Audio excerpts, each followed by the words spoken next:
Welcome to part 2 of painting these still life lemons with a little lime thrown in there. Now if you missed part 1, I'll pin it on the top of your screen here, so you can just click on that little link and it'll take you directly to the that first tutorial.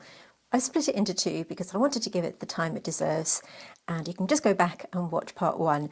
Now remember, if you haven't seen part 1, we provide you with a free outline that looks like this that you can grab over on Patreon, and all the details for that will be over in part 1. But you can trace it down this way just by printing it out and popping it on the paper. And of course, I will link all the materials that I'm using today in the description box underneath as normal. Okay, so I'm using my favourite paints, you use yours, and again I will just reiterate that I have an easy to use colour matching system. If you haven't got these particular paints, I'll pin that on the top of your screen as well right now, so that you can go over and make your own colour charts to make your colour matching super easy. Okay, but I'm using paints from Deep Light today. Like I said, they're my favourites, you use yours. But if you did want to treat yourself to these delightful handmade paints, the colours are as follows: Cowslips, Permanent Yellow Light, Mirabelle, Burnt Umber, Captain's Grey and Green Woodpecker. Okay, and I've put them in this little tray here. These are handmade paints from my favourite people in Latvia. They're just adorable and I love working with them. We'll put a discount code in the description box. If you want to treat yourself, you can have a little bit of money off by quoting Deep Ray and getting yourself a treat to test these out. Okay, so here's where we left things at the end of part 1. You saw me there just adding a little bit of water to the paints because they need to be reactivated to get the absolute maximum joy out of these beautiful beautiful paints. Okay, so I do feel at this point these need a little bit of extra help, so we're going to be adding a bit more of a punch of colour to these. So I'm going to start off by mixing. I've got my jar of water here. To the side I've got a cloth just to wipe my brushes. Don't really need to see that, I'll just keep it a little bit in shot there. Okay, so I'm going to start off by using my number 4 brush, making sure that it's nice and clean. This is obviously really dry now, so we don't need to worry about that. So I'm just going to add 2 drops of water, maybe 3, on my little palette here. Many of you have asked me about this. I'll mention it again. This is just a little, I don't know, it's from Soft Green. I just bought it in my local town, not sponsored or anything like that. I just really love it. I think it looks really cute. And many of you have asked me where I got it from. It's Soft Green. So I'm going to go in with Mirabelle. Mirabelle is a lovely, bright, vibrant yellow colour. The more water I add, it's going to be a more lighter colour, but we want it to be slightly more vibrant. In fact, I've actually got a little bit too much water on there. So first up we have Mirabelle.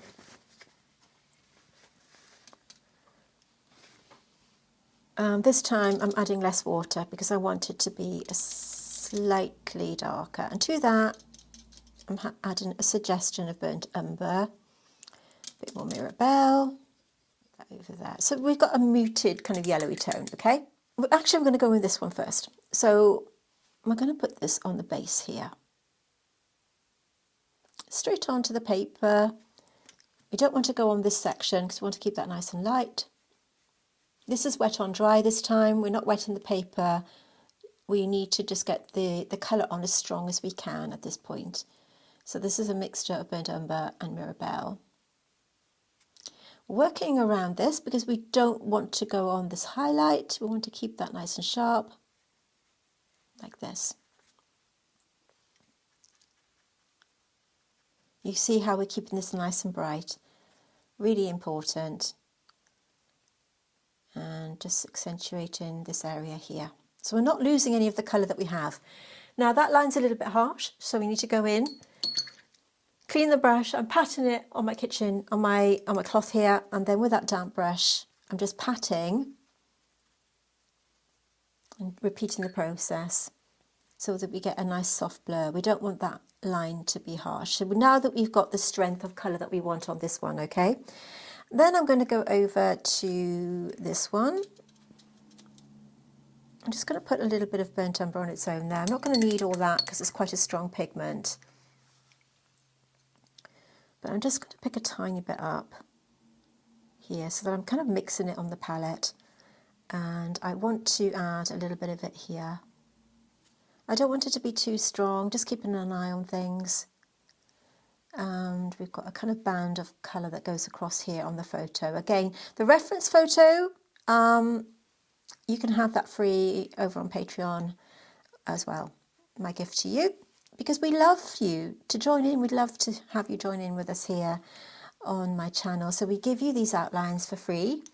And if you do feel like subscribing to my channel, we'd love to have you here as a subscriber. It doesn't cost you anything. You just hit that subscribe button underneath and you can just join in with us every week. And where applicable, we give you these free outlines.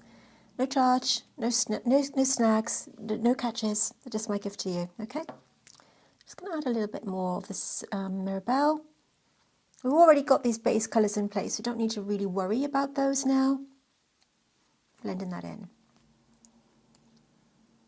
Working around that highlight. And at this point, I'm asking myself where I need to add any more colour. So I'm picking up yellow. This is permanent yellow light. You know, essentially, if you haven't got these colours, like I said, use your favourite. You need a yellow, you need a green, you need a brown, and you can join in with me. Don't worry about them being colour accurate. This is just a practice piece, and it's all about having fun. Now, when you're looking at these here, they're a kind of muted colour. So I'm picking up a watery version of that, and I'm going back over. So this is a Mirabelle with burnt umber, and we're just going to go over these a little bit, just to give them a little bit of a boost, because they're looking a bit flat to me.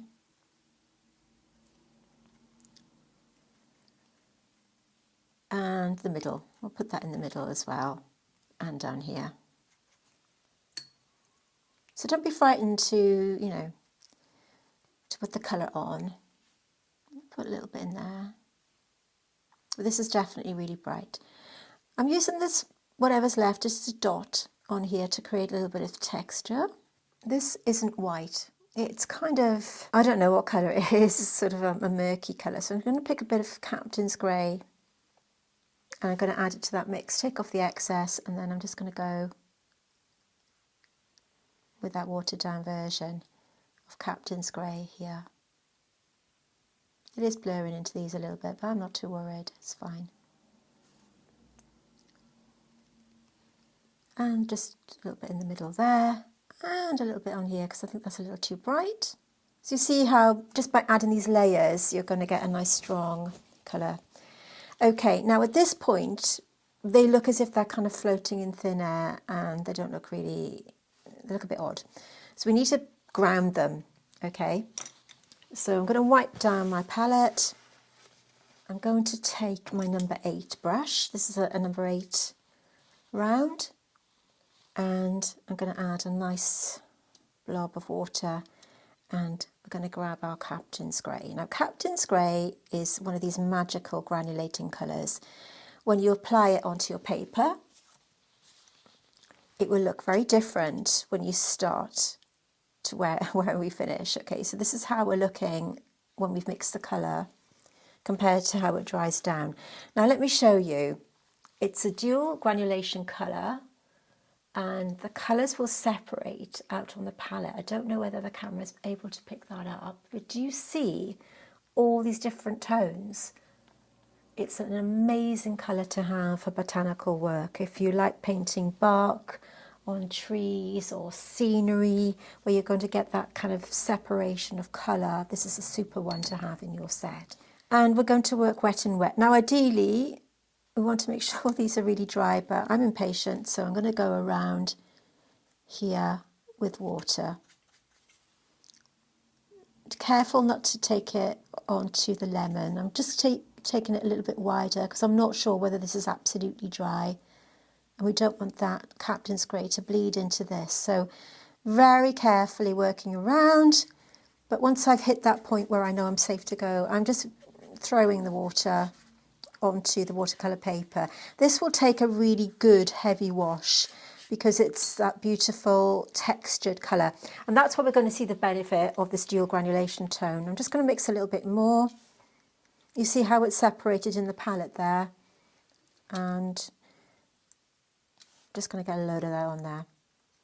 I'm cleaning my brush because I like to go in nice and clean. Grabbing this colour, a bit more actually, and then we're going to just drop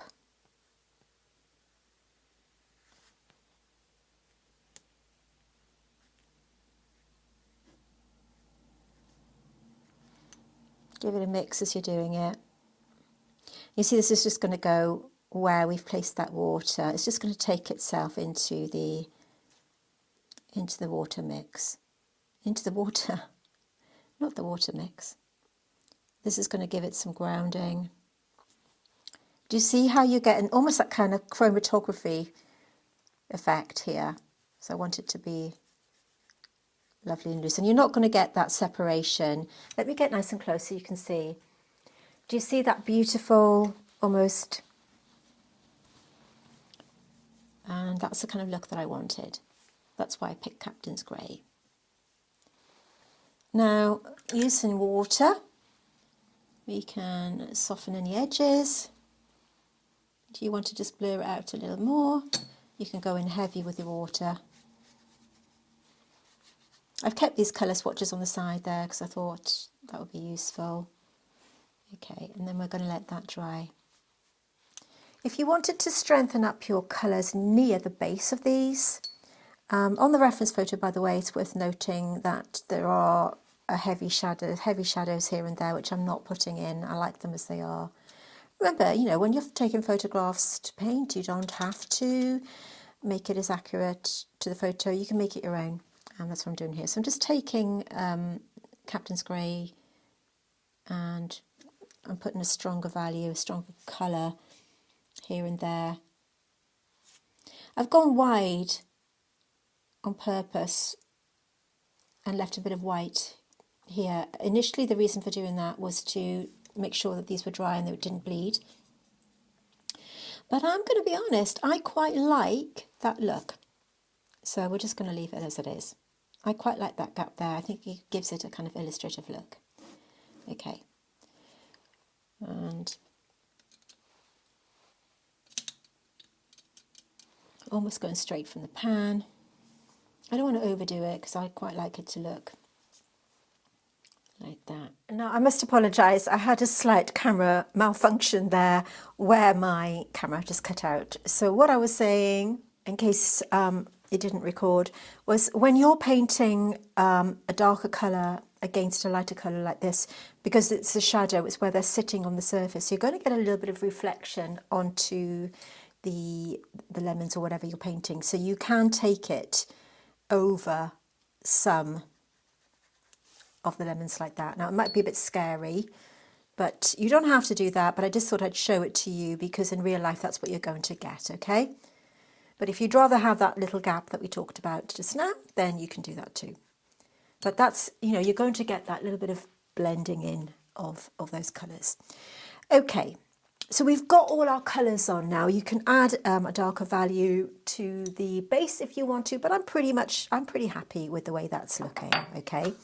So I have here a white gel pen. This particular one is a Uniball, it's a Signo, and it's a broad tip. You don't have to use this. You could use a gouache, you could use Blueproof White. I enjoy using all of those. I'm going to get a little close for you now. So just move that out of the way. Making sure that everything's dry. I'm taking my pen and I'm going to add just a few little squiggles here and there and a few dots and a few little lines. Some sort of, you know, just some little teardrop shapes here and there and some dots. All I'm doing is I'm dotting. Just here and there.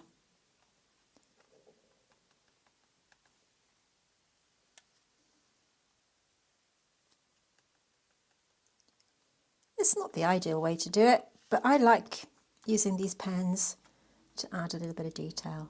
Okay, you're just dotting and adding a few shapes.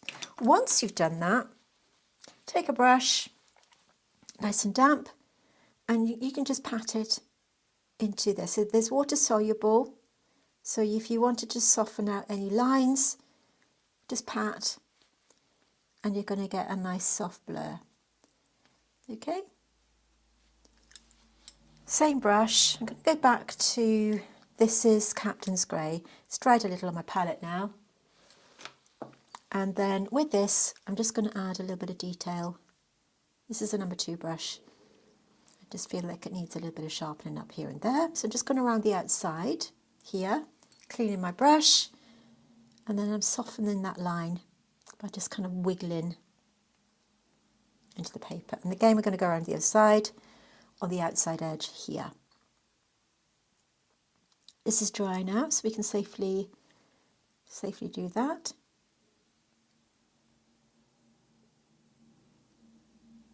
Okay, cleaning my brush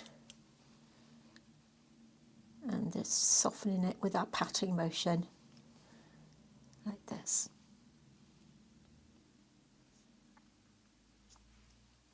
And we're going to go in the middle just to add a bit of contrast there.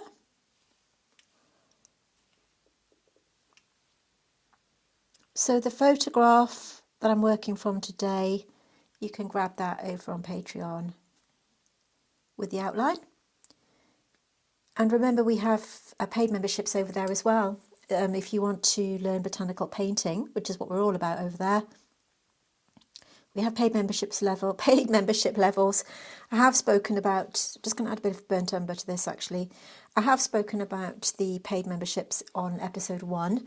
I've talked to you about the Rose membership. So if you're a struggling artist, right, and you haven't got anyone to ask, you know, what you're doing wrong or how you can progress with your work, we have a mentorship level over there, which gives you access to all our tutorials. But most of my Rose member tiers like to just use the one-on-one service that I offer, where you can have a Zoom meeting with me once a month to discuss any of your issues that you might be having. You know, maybe you're a little bit stuck, maybe you're looking for a little bit of advice on what materials to buy. So you can ask me all of these on a Zoom call or video call, and many of you are really, really enjoying that. So that's our Rose membership level on Patreon, which I will link.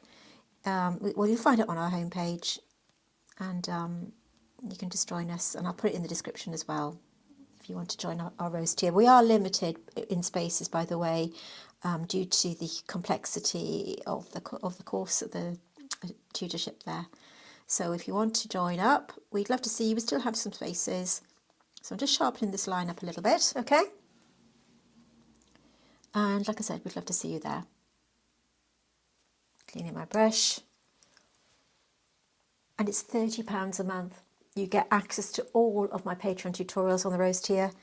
The monthly minis, the full tutorials. You get to submit 4 pieces to me for critique every month, which I do via video to show you every single step of my thought process. And not only that, you get a one-on-one call with me for half an hour and your own personal advice. Okay, so we'd love to see you there. Okay, I've talked enough. Let's just look at this finished painting because I think it's pretty much done.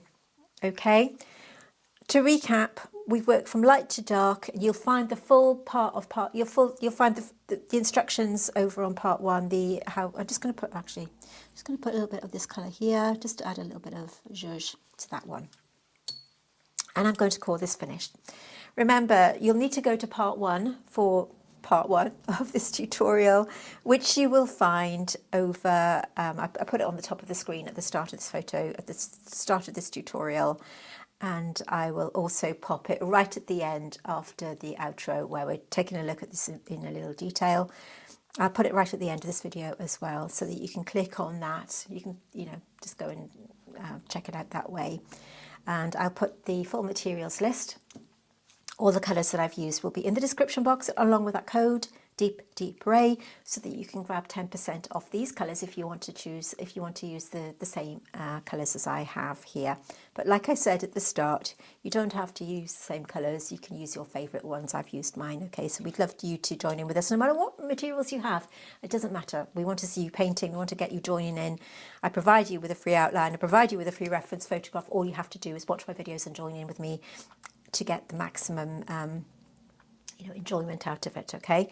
So we'd love to see you over on our Facebook group as well, headed up by our lovely Rose, who keeps us nice and safe. You can post your finished paintings, have some feedback, get chatting to our community. Like I said, it's a really heavily monitored Facebook group, and if you've been put off by Facebook groups in the past, don't blame you. I know what you mean, but we are a lovely group and we'd love to see you over there and help us grow our community that's already thriving. I think we've got 10,000 members or thereabouts now, so we'd love to see you there. I've talked enough. Thank you so much for watching. If you have enjoyed it, give it a thumbs up, which you can just hit that little button underneath, and you may want to consider subscribing so you get this kind of thing every week, okay? All free, and my gift to you. Thank you so much for watching. My name is Ray Campbell, and now let's just take a moment to appreciate the finished painting.